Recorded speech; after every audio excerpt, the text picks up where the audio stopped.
Eurovision 2026 is over. The season is officially over because, No. because it's the 1st of June. So we have to look ahead and look into 2027. It kills me to say goodbye to this wonderful year that we had, but this is how Eurovision works. Well, we can only hope it will be even better than last year. So there's always an opportunity to make things better.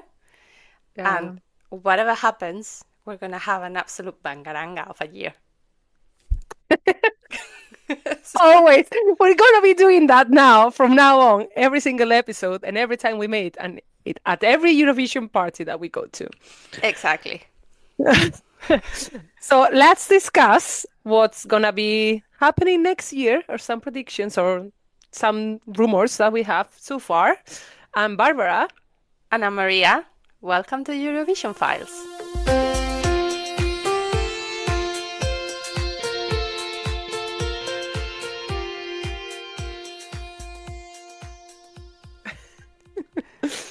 So to start with, we have the first confirmed participants. Well, the returning participating country, which is North Macedonia. Very exciting. Another Balkan country as well. Yes.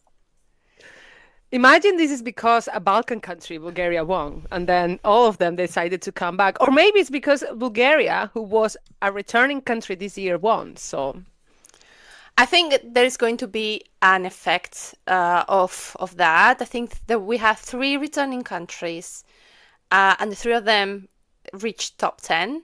So we had Bulgaria obviously winning, and then we had Romania top three, well, third place, and then Moldova in on eighth place as well. So there has to be something there. It's not guaranteed. I mean, last year we had Montenegro coming back and they didn't qualify. This year they haven't qualified again. So it's never a guarantee. But I'm sure they are all thinking, oh, this could be a boost. And imagine some of these countries, if they got to the dream of winning and then they could host it, and obviously it is a cost, but it also comes with a lot of rewards, mm, so which we're going to talk about later. yes. um, but yeah, I think it would be 29 years after they first came to Eurovision, North Mm, Macedonia. So yes. And they haven't participated for the last 4 years. The last time they participated was in 2022, but sadly they failed to qualify in 2022 and 2021, even though they had this major song in 2019, which did very well with the juries.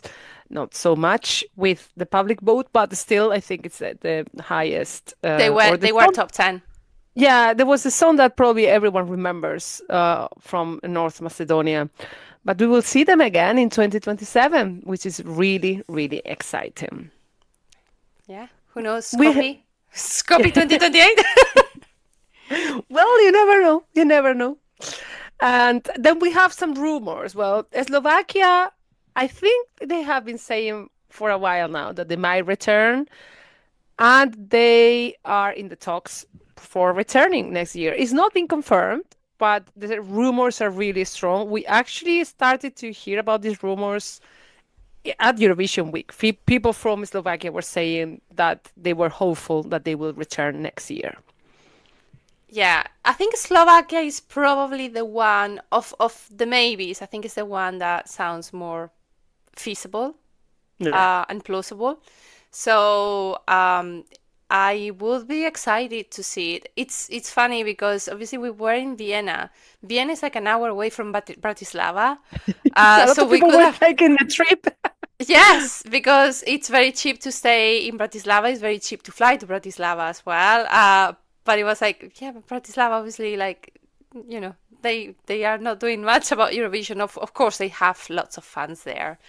Um, Yes. where doesn't it have fans? But yeah, I think it's the one that because of all the discussions they've had, I think also in terms of economically, it's probably one of the strongest countries of those that are potentially coming. I mean, maybe the other one is Hungary as well. Yeah. Um, I think that's more of a maybe not so much about the political situation, which I think is better now and more friendly Open. to yeah, friendly to a Eurovision return. But um, I have a feeling that it's quite new as well. It's the planning Mm. of having to come back in within less than 12 months is maybe a bit more of a struggle, but obviously they probably have a bit more money as well than someone like North Macedonia, even though they seem to Mm. have confirmed it now. Yeah. And in the case of Slovakia, they haven't participated in Eurovisions since 2012. So It's crazy. that's a lot. Yeah, Yeah. it's Slovakia is one of those countries that you almost I think it's because we connected with other countries, like obviously with Czechia and so on. I think Mm. it almost feels like, well, yeah, of course they've been there. I have to say, I always get surprised when I think about the time that has passed since Hungary was last in Eurovision, because it's another country that in my head they've always been there. Yeah. But yeah, for Slovakia it would be 15 years. 15 years. And the last years they participated, the last 4 years they failed to qualify. And the previous time they participated in 1998, there was no semifinals. So they were all participating. And it's a completely different contest now. So I'm Yes. really excited for them to come back, if they do, and represent their culture and their country. So please, Slovakia, come back to us. Oh, it would be so exciting. Another country. I have to say, I was thinking today, North Macedonia, Slovakia, potentially Hungary as well. Obviously, we've had Ireland, Spain, Iceland, um, the five countries that have dropped. It almost feels like there's a shift between a more Western Eurovision, which is how it started, to Yeah. a very Eastern leaning Eurovision now. Hmm. Um, Not that it's a bad thing or anything like that. It's just like, it looks completely different, not only in the way that the whole contest has changed from the 50s, which is when it Yeah. started, to now. Um, but it evolves like everything else. Yeah. But I wish all these five countries that left, they would come back. We all think the same, you and I. And there might be the possibility. I remember last month, even before Eurovision, Spain was saying that they might review their decision. Um, but yeah, other Yeah. countries are saying completely no. Then I heard that the Netherlands, the other broadcaster, they might come back. So it's not Arbotros, it's another one. So Yeah, so the other broadcaster actually did broadcast, I think, Eurovision this year. yes, So yes. obviously they had a very different situation. Um, but yeah, there is. I have it somewhere today. I've been doing research. Yeah. But yes, the other broadcaster I think is a little bit more inclined to do it. Hmm. Uh, I do wonder though, because I have a feeling the Netherlands is a very, very, very democratic country, and they're going to pay attention to what people say there Hmm. before taking a decision. I do think Spain is probably quite open as well. It's one of those countries that have been there since almost the beginning, and it's very embedded in the culture of the country, and a lot of people were still watching on YouTube and so on.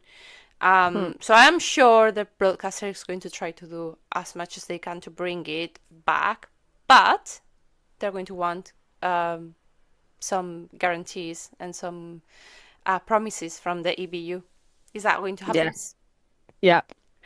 We don't know. And then there's the older Belgian broadcaster who's saying that they might not participate because, as a reminder for everyone, in Belgium, there are two broadcasters, two main broadcasters, and they alternate their participation. So Takes there's the turns. Flemish broadcasters and the French-speaking broadcaster, and they switch turns. And the one that is supposed to be participating next year, they said that their participation is not guaranteed because they are also concerned about Israel's participation as the other five countries that withdraw. which could again mean even more heavily leaning towards Eastern Europe because Belgium is a very Western country, so very Yes. interesting. And then, I have to say, with Belgium, I'm still so surprised that the song that went to the final this year is, the one out of the last 3 years is the one that I would have never expected to go to the final. I have to agree, we loved Musti 2 years ago. It was a Absolutely. complete shock that he didn't qualify. And then same with Res Sebastian last year. They were the two songs that I think we were like 100%. The 100% that is going through is Belgium. Both years And it didn't. and then slap in the face Yeah. once again. But then Sila pulled it off this year, and then she qualified for the final. So Yeah. there's always surprises. But then I was gonna say that Dara invited Turkey to participate back in Eurovision, and there's a lot of people from Turkey who are Euro fans, and we have friends, and they all want Turkey to come back, but this is more like a political decision in regards to the government rather than people wanting their country to participate. I think Turkey is probably in a similar position to Hungary the last few years, where the Yes. government is not keen on it. They feel that Eurovision goes against the values that the government wants to Hmm. promote, which is probably very different to what the majority of society actually Yes. believe. And, quite crazy to think actually that a society today would say that you can have a divergence of opinion with the whole Israel participation and so on, but when we talk about this, I think it goes more about like human nature and so on, and it's quite crazy to think that a government would be against that, but Yes. there you are in 2026 still having to talk about these things. By the way, happy Pride Month Yes!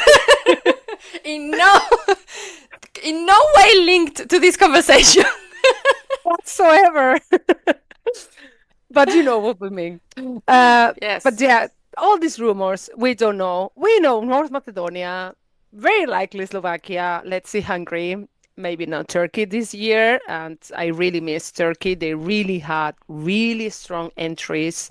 So hopefully we'll have them back. And then let's move to Bulgaria, where we are heading next year. But where are we heading? Because it was really, in the press conference, it was a given it was going to be Sofia because Yes. it's the capital. But the press conference, they always get excited. And I remember in Liverpool, Lorraine was like, yeah, Stockholm, this and that. Then Malmö happened. Yes. But what's the situation with the cities, the whole city? We only know that it's going to be announced in August, but we haven't heard anything about bidding cities apart from, Sofia and Burgas is Yes. or said they want to bid, but you have more info on that. So I have been doing a little bit of research on this. Uh, Obviously, the first thing that we need is a big capacity venue for this. Ideally, more than 10,000 spectators. Apparently, there are only two venues like this in the country. That would be Sofia. So the Arena Sofia, which is a former Arena Armik, and that one can hold up to 17,000 or nearly 18,000 audience members. So obviously massive. We know that it gets reduced with the kind of stage that Eurovision brings, plus green room, Green room. whatever. And I'm really hoping that they do the green room something, similar to what they've done this year, because we discussed the other day the winning performance was exciting Amazing. and perfect. So yes, obviously Sofia has lots of hotels as well. It's a capital city, good connections with airport, like the airport there and so on. I think it's great. So I think it's still the big contender here. Obviously, the other option is Burgas. Burgas also has a big arena. I think it's about 15,000 capacity. Um, it's potentially, in terms of availability and so on, I think it's probably in an even better position, because I think the Sofia one already had some events that might have to be cancelled, because we know arenas have to be available between 6 and 7 weeks before Eurovision for the whole period. So that is a massive commitment. But I think the Burgas one seems to be a little bit more available. Hotels, it's great in terms of capacity, because it is a resort city. So it's a big resort in the Black Sea. Very excited. I've never been to the Black Sea, so I would be quite happy to go. Apparently, one issue with Burgas, although I almost see it as an opportunity, is hotels tend to be closed in May. So that would mean, as it is, obviously hotels would not appear available anywhere, but it is a great opportunity for them to open and have extra revenue. So, again, it's another good possibility. It has airports and so on. The problem is potentially that you might not have regular flights. So you might need charter flights. Airlines might have to do special trips for May only. So that could be a little bit tricky. So I think those are the two big contenders. I still think it's heavily leaning to Sofia, just because the hotel and flight logistics are already set up. It would be not dissimilar to what we've had with Vienna, or even with Basel, for example. But Burgas could be a good contender if they get ready on time to submit a bid that is, feasible again. Then there are other venues that would potentially have similar issues in other places in the country, similar issues to what we had with Basel, and a small venue where you might need to supplement it with something else. So I think that's a little bit tricky. One thing to bear in mind, and then I shut up, the Sofia one did host Junior Eurovision at some point. I think it was 2015. So they have proven that they can do this. It's a different situation, because Junior Eurovision doesn't normally have the big media center that you also require here, because social media are not normally invited to interact with. I mean, for obvious reasons, they're kids. So it's a little bit different. But yeah, that's my research. There you go. Thank you very much, Maria, for all your research on the potential host cities of Eurovision 2027. Yeah, it's really interesting what you said about hotels being closed in May, but also the possibility of open them up for us. Exactly. Yeah. So we as I said earlier on, we haven't really gotten any information on these cities are going to be bidding, because of course it's like jumping out of a trampoline saying, yeah, we're bidding, but do you see the requirements? Because you have to plan everything in advance. You have to set up a plan of the activities in the city, not just about the arena, the capacity, but also all the things that you want to include. The budget is a major thing as well here. So yeah, we will get definite info in August, but of course we will probably know if other cities are putting their bid beforehand. So probably this month if they are doing that. Yeah, I think the other potential one, it's Plovdiv, I think. I think it's called. I don't think it has an airport. I might be wrong, but I don't think it's that far from Sofia. However, I think the hotel, just in terms of logistics, there's not enough hotel capacity to host this. Apparently, there are trains with good access from Sofia, but obviously, cities get very excited about having trying to do this, but what they don't sometimes remember is that the fans will be traveling at very odd hours of the day because you got the Euro Club and you got shows in the mornings and in the evenings, and sometimes the final, for example, obviously doesn't finish until after 1 a.m. So it can be very tricky to host something like this if you don't have the hotel capacity. And I think Mm. we saw that potentially with Innsbruck I was gonna say last year, Last season. last season when the decision was taken. I think it probably was based heavily as well on the situation of the hotels in Innsbruck, even though it's a big city, probably bigger than Plovdiv. So Yes. So exciting times ahead. We'll get a new city. We'll get a new flag on the logo. And yeah, we're moving forward. And there's already also some changes in, well, it's not a national selection because it's Sanremo, but there's a new artistic director or director of the contest, and he said that they're planning on dedicating just one serata, so one night of the contest to Eurovision. So the plan is to change the fourth night, which is currently the cover night. covers.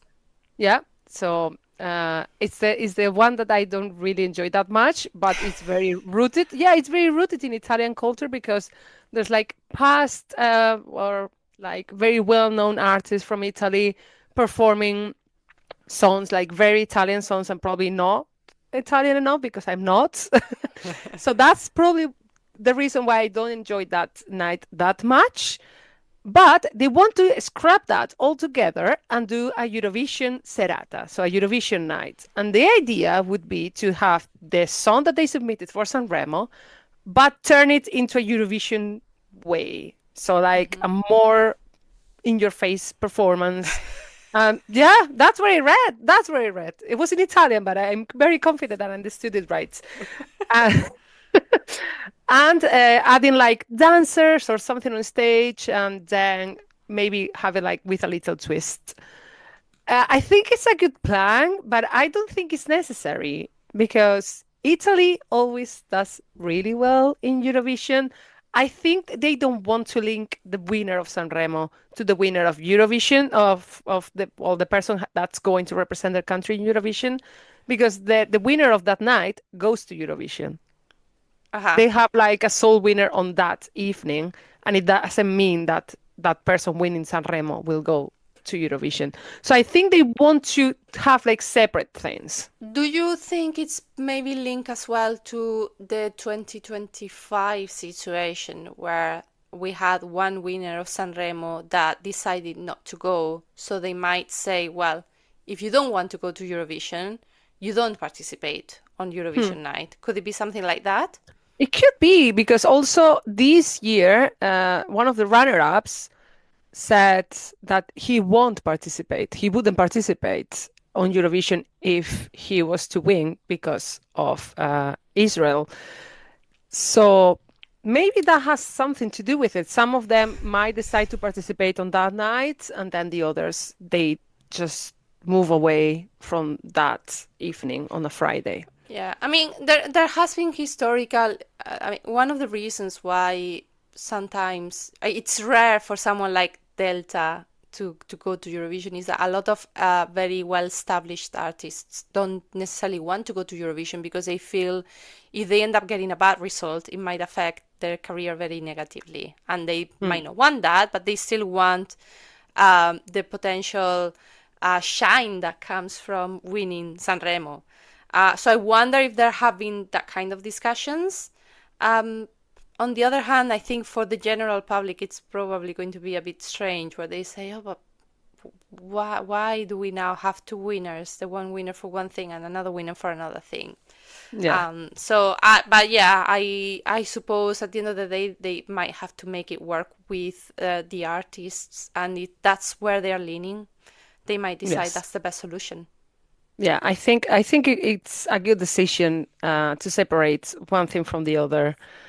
But it's, as I said, it's not really necessary because Italy always does really well in Yeah. Eurovision. So whoever wins or whoever decides to go to Eurovision, it's always top 10 position. This year, He was top five, I think. Did third with the juries. So Yeah. I think the last, I don't know, I mean, for as long, I think after the pandemic, they've always been top five. yeah, even So it's before, sorry, even yeah, but like I'm even just thinking, before, like the last, I can't in the calculate short that far term. back, but yeah, in the obviously 2021 they won, uh, but even after that, I don't, I 2019, it was second, even though Mahmoud should have won of Eurovision. course, of course, but yes, I think they've been top five every single year, so. Italy has a very good also like they stopped going to Eurovision for a very long time. For a So, while, I yes. exactly so many years. So, I can't really go that far back now. Yeah, But yeah, they definitely have a very good record. But yeah, obviously you still need a performer that wants to do it. And I think it probably was a bit of a stone in the shoe to the situation in 2025, for whatever reason, because it doesn't have to be necessarily a political reason. It could no, even be this just was a an completely different situation. artistic reason to say, I am sorry, but I don't want to do Eurovision. So Mm. So in 2025, what happened with Oli is that he had a tour scheduled for May, and they decided that he didn't want to cancel that. So that's the reason why he didn't go to Eurovision, and then Lucio Corsi stepped in as runner-up. And let's be honest, we both thought that Sal da Vinci's song this year was not very Eurovision-like, but still, he did great. And we were singing that song we were singing in the Euro Club every night. yeah, Everyone. I still don't love it, but But they play it and you sing it, well, right? yeah, of course, because it's also a song that has a choreography like Sunshine. But I actually think it's a very Eurovision song. It's just not of this era. It's a 90s Eurovision song. Yeah. It's an But insieme still, song. yeah, I prefer insieme I actually. prefer So Insieme. Insieme is one of my probably top 10 Eurovision songs ever, there you I go. have to admit. But yeah, it was great and people loved it. Let's move to more serious stuff. Well, this is serious. Sanremo is It's very so serious. serious.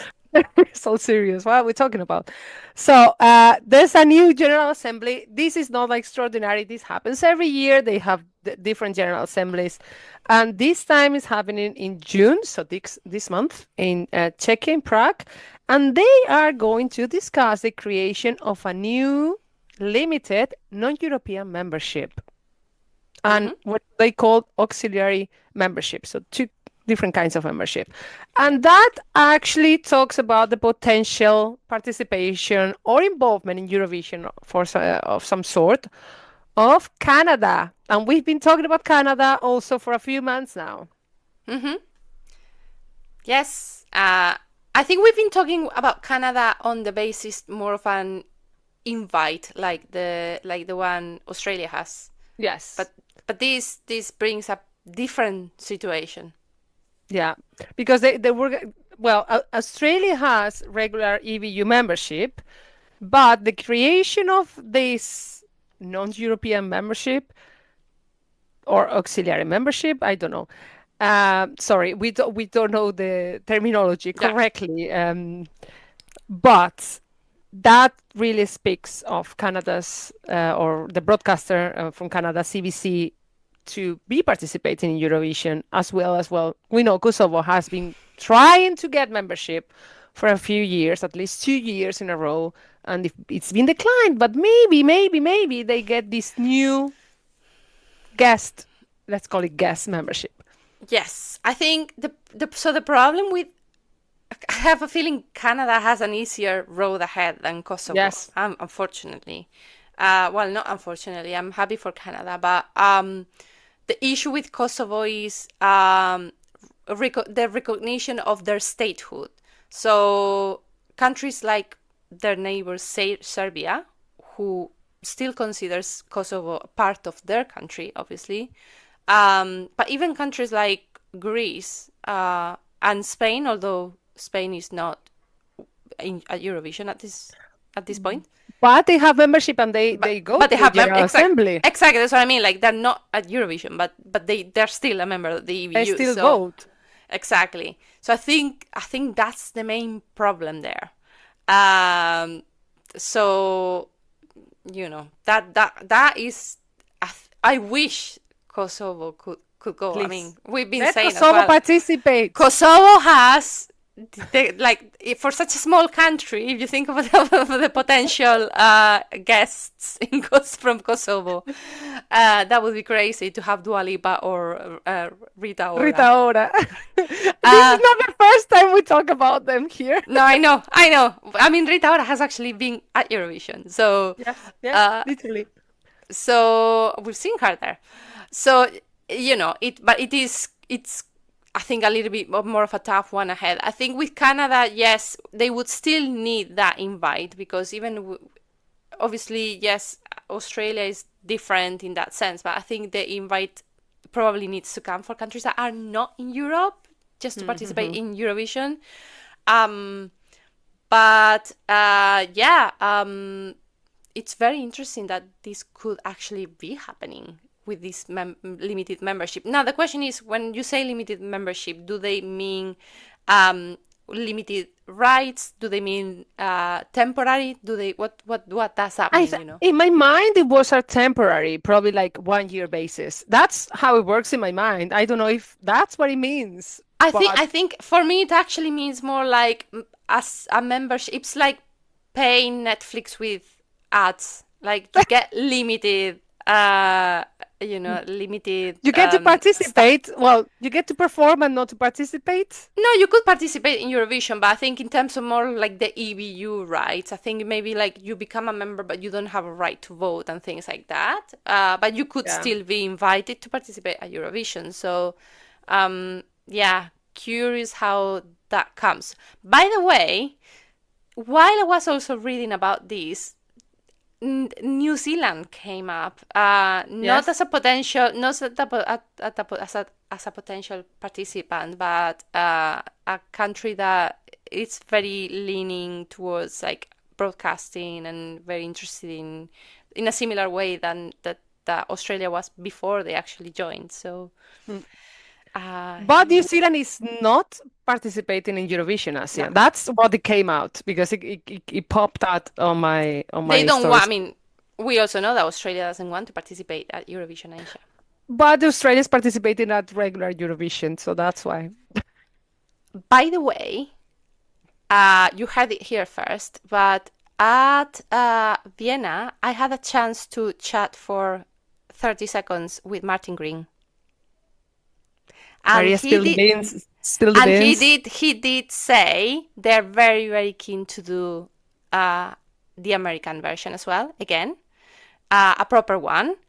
But he said one continent at a time. So we're going to Asia now. Let's get that one right. And then he said they know there is a massive interest in getting American countries doing something like this again, But doing was it Latin properly. America or North America? It was on the context of Latin America, but I Okay. think it's more like the Americas. All So right. yes, but he did say, the interest is there, and they just feel that it will be done when the time is right. But he's leaning towards, or they are leaning towards, actually, yes, attempting it at some point. That sounds exciting. And by the way, we're gonna be covering more or less Eurovision Asia because those months we will have nothing to talk about the European version of Eurovision. So Except that the day of Eurovision Asia is Hegrote, and I think you're out there. but there's a surprise coming. I'm not saying anything. There's a surprise coming. And it's related to Het Grote and Eurovision Asia, but I won't say it. It will happen and you will know it. Ooh, that's very exciting. Maria, you know. I know. So I that know. surprise, you know. I know. I think it's been mentioned somewhere else, actually. So Okay, yeah, well, if you listen somewhere else, you may have heard about it. When the time comes and everything's confirmed, I will probably I will tell you. But yes, we're gonna be talking about the things that's gonna be happening in the Asian continent regarding the song contest. But that's for now. And until probably the next General Assembly, where they're gonna be discussing the limited membership, not gonna be no news. But just make sure that you follow us on Instagram, TikTok, Spotify, YouTube, wherever you're listening to, because on social media, we're going to be updating everything that happens on the day. Mm-hmm. So that's all for now. I think it was a fact-heavy episode. Okay, So then. Thank you for listening once again. Bye. Remember, you can watch and listen on YouTube and Spotify, or listen only on Apple Podcast. If you like what you heard, please subscribe and leave a 5-star review. And don't forget to follow our Instagram and TikTok accounts.